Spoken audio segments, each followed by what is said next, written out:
Edison awards நிறைய வோட்ஸில் தான் இந்த அவார்டு கிடச்சிருக்குன்னு சொன்னாங்க. ஸோ என்னோட மனமார்ந்த நன்றி. இந்த பாட்டுக்கு இந்த அவார்டு வாங்குறதுக்கு எனக்கு தகுதி இருக்குன்னு நினச்ச ஓட் பண்ண அனைவருக்கும் ரொம்ப ரொம்ப நன்றி.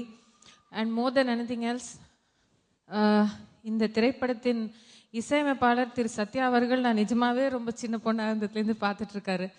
ஸோ அப்போத்துலேருந்து எனக்கு he's been a huge support, ஒரு ஒரு பேட்ரன்னு கூட சொல்லலாம். அவரோட முதல் திரைப்படத்தில் இவ்வளோ அழகான ஒரு பாட்டு கொடுத்ததுக்கு நான் அவருக்கு ரொம்ப நன்றி கடன் பட்டிருக்கேன். ரொம்ப ரொம்ப ரொம்ப நன்றி சத்யா சார். இருக்கார். Thank you so much Sathya sir. And the director also, நீங்கள் ஐயா இந்த வாய்ஸ் நல்லா இல்லை அப்படின்னு சொல்லியிருந்தீங்கன்னா அது மாற்றிருக்க வேண்டியிருக்கும். ரீட்டைன் பண்ணதுக்கு ரொம்ப நன்றி.